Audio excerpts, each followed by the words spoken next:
समाज गुलामों का एक समूह है। उस गुलाम में से, उन गुलामों में से कोई एक छटक के बाहर आ जाता है।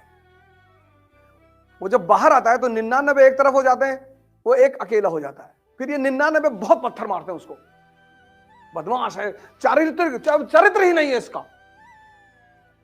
फिर जब वो एक चमकने लगता है अगर सौभाग्य से, तो सब रिश्तेदारी जोड़ लेते हैं। कुछ चीजें तुम्हें दिखाई पड़ने लगती, वो किताबों में नहीं लिखी होती। ये इसीलिए तो हिंदुओं ने इस आंख को बड़ा स्पेसिफिकली बनाया है। भगवान शिव की फोटो बनाई है। भगवान कौन? जिसकी ये आंख खुल गई, जो विजनरी हो गया।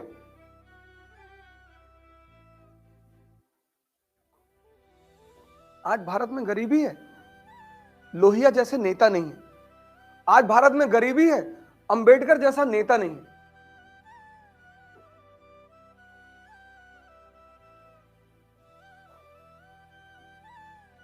आज इंडिया में डायनेस्टिक डेमोक्रेसी है।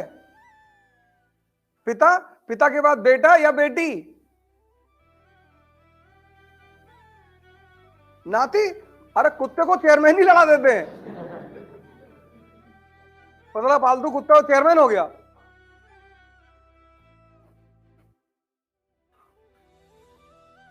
आज इंडिया में एक नई तरह की डेमोक्रेसी है, डायनेस्टिक डेमोक्रेसी।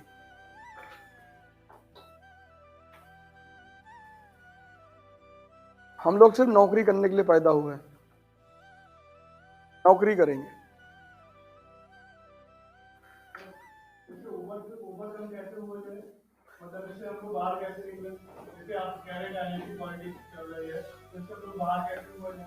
जैसे हमने अंग्रेजों को बाहर भगाया था,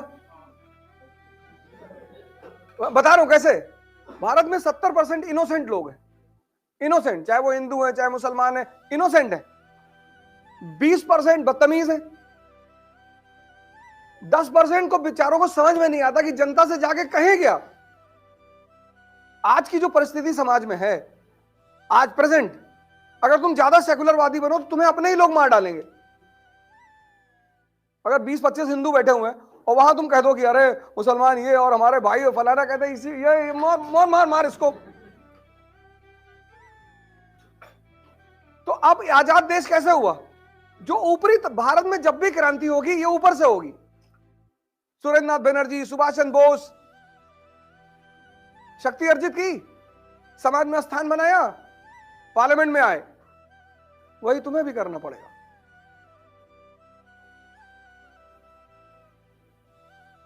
आज जो नेता है उसके सामने तुम जाके खड़े होगे तो तुम्हारी भी तो कोई हैसियत होनी चाहिए। जैसे अन्नामलाई, वो तमिलनाडु का लड़का, आईपीएस, कर्नाटक कैडर का, ठीक है, इलेक्शन हार गया, लेकिन आइडेंटिटी तो था, है तमिलनाडु में।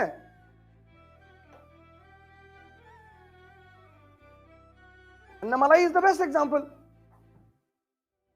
2009 या 10 बैच का आईपीएस, कर्नाटक में जॉब किया, 10 साल नौकरी की, रिजाइन किया, पॉलिटिक्स के अंदर आ गया। अभी तो वो एक है ना। और जिस दिन ऐसे 400 लोग पार्लियामेंट में आ गए, नशा अगर अपने अंदर नहीं है ना तो बाहर तो है ही नहीं। अभी एक लड़के का फोन आया था सुबह 10 बजे। हमने कहा हाँ, मैं अवध ओझा ही बोल रहा हूं। कहा नहीं, आपकी आवाज ही नहीं है। अबे मैंने कहा मेरी आवाज कैसी है? कहा आप हमेशा नशे में रहते हैं। हमने कहा अच्छा रुक रख फोन, में आता हूं नशे में। कहा नहीं नहीं, अब आ गए आप।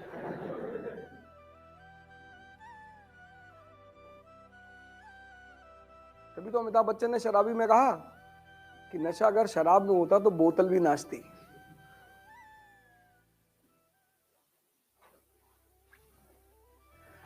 हमने आज तक किसी नशेड़ी को पुलिस वाले के सामने बदतमीजी करते हुए नहीं देखा। चाहे जितना नशा किया हो, पुलिस वाला जब सामने आ गया तो सीधे खड़े यार, सर घर जा रहे सर, सर गुरुदेव में घर है सर, गली नंबर इसमें सर, मकान नंबर पता नहीं कहां। मतलब शुरू से देखा है कि वैसे बहुत नाटक कर रहे, तेरा भाई ये, तेरा भाई वो। सोचो शक्ति का इतना जलवा है। किसी का भी उतार दे।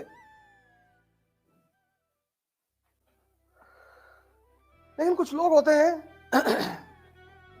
जो पुष्पा भाऊ की तरह है। पुष्पा भाऊ झुकेगा नहीं, तो झुकेगा नहीं तो मरेगा। बोल के अगर तुम्हें समझ में आता है, सुन के, तो तुम एवरेज माइंड हो, और इशारे में अगर तुम्हें बात समझ में आती है तो तुम्हारा दिमाग जबरदस्त है। और ना बोलना ना इशारा, सिर्फ तुम देख के समझ जाते हो, तो तुम्हारा जैसा दिमाग किसी का है ही नहीं।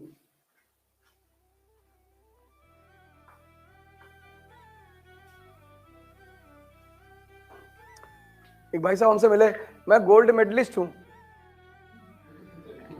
तो अभी सुप्रीम कोर्ट में जजमेंट दिया कि percentage is not the criteria of talent in the country. कुछ ना होता गोल्ड मेडल वोडल से।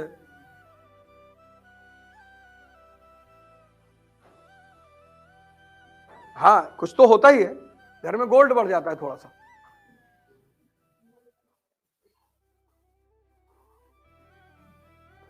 बाकी कुछ नहीं होता। इतिहास ऐसे लोगों से भरा पड़ा हुआ है जिनके बारे में, जिनका पिछला इतिहास किसी को पता ही नहीं। हैदर अली, ओरिजिन का पता ही नहीं। सिपाही से कैरियर की शुरुआत मैसूर में, अभी डिस्कस करेंगे आगे। सिपाही से मैसूर का बादशाह, इलिटरेट, स्कूल ही नहीं गया। अच्छा किया। स्कूल वगैरह क्या करते हैं ना, तुम्हें एक विचारधारा देते हैं। इसलिए तुम देखो, हर कम्युनिटी, रिलीजन, इनके अपने अपने स्कूल होते हैं। तुम एक मदरसा का लड़का लेके आओ, एक मिशनरी का लड़का लेके आओ, और एक मठ का लड़का लेकर आओ। 3 लड़कों को लेकर आओ, और तीनों के सामने एक वर्ड रख दो, सेक्स। मदरसा वाला नाराज, मठ वाला भी नाराज हो जाएगा। अरे राम राम राम, हमारे कान फट क्यों नहीं गए। मिशनरी वाला कहेगा, it's a beautiful thing, it should be enjoyed. तो इन तीनों पे किसका असर है? इनके शिक्षा का।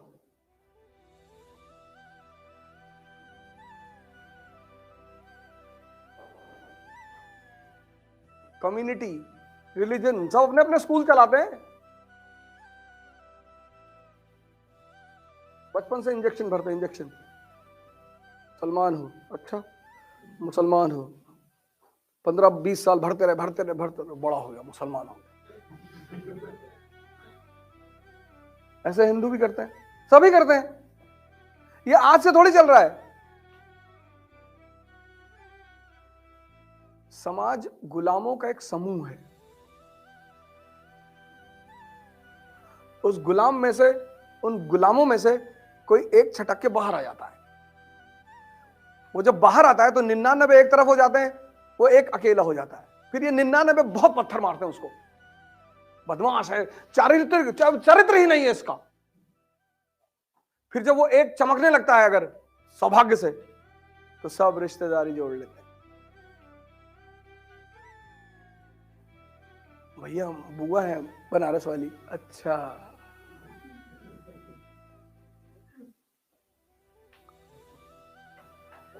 सबसे बड़ी बात क्या है? इसलिए वो ग्रुप छोड़ना इतना आसान नहीं है समाज का, उससे बाहर निकलना इतना आसान नहीं है।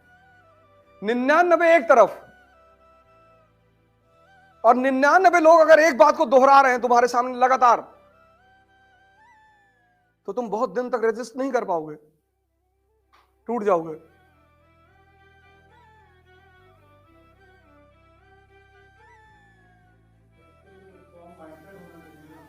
ध्यान ही तो, वही तो ध्यान, इसीलिए तो मैं बार बार ध्यान की बात करता हूं। भाई तुम गांव में रहते हो, पटीदारों से झगड़ा चल रहा है, तुम्हारे पापा गांव छोड़कर भाग गए बंबई, 2 भाई 2 बहनों लेके चले गए, बोले भाड़ में जाए गांव। तुम्हारा मकान, जमीन सब तुम्हारे रिलेटिव ने कब्जा कर लिया, और 20 साल बाद तुम दोनों भाई आईएएस, तुम्हारी दोनों बहनें आईपीएस, अब गांव का क्या होगा?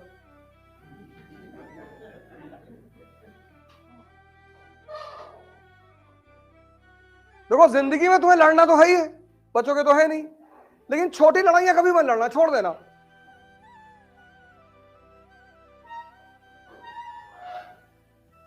छोटी लड़ाइयां, जिंदगी में लड़ना तो है ही है, यही तो जिंदगी की सबसे बड़ी बात है। कोई बिना लड़े रह नहीं सकता इस जीवन में।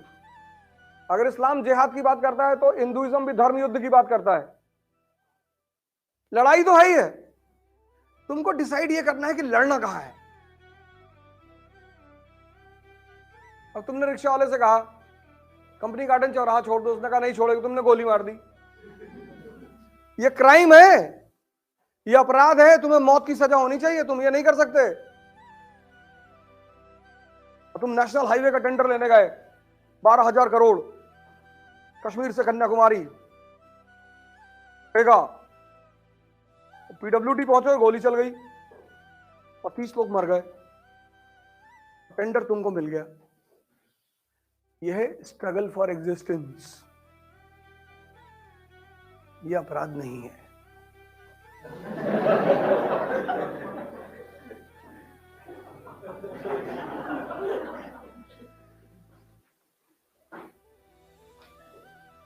रिक्शे वाले को मारना अपराध है।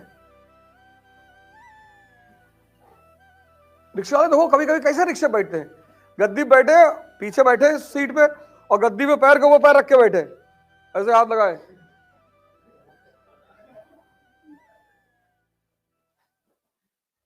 भैया ग्रीन पार्क तक छोड़ दो, नहीं छोड़ेंगे। अच्छा भैया गलती हो गई।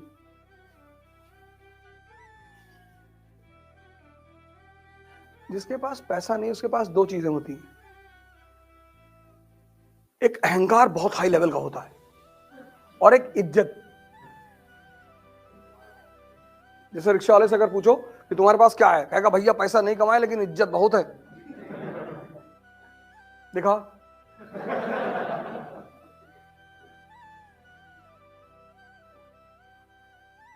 तुम्हारी जिंदगी में कुछ खराब थोड़ी हुआ, तुम्हारे कॉन्सेप्ट्स खराब हो गए बस, और कुछ नहीं हुआ। तुम गलत चीजों के पीछे भाग रहे हो, भागना है, भागना है, लेकिन तुम गलत चीजों के पीछे भाग रहे हो।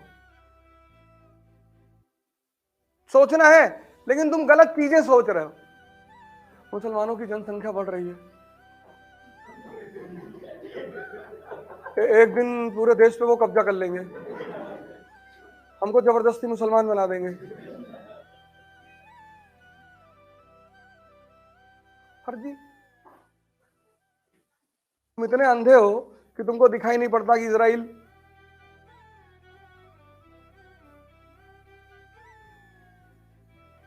जनसंख्या से अगर ताकत होती तो बकरी, हिरन, कुत्ता, सुअर, ये सब जंगल के राजा होते।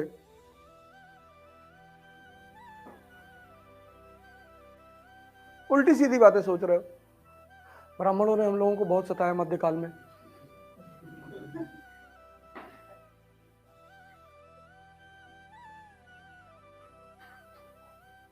खोलता हुआ शीशा डाल देते थे। अच्छा कहां लिखा है? नहीं बबलू भैया बता रहे थे।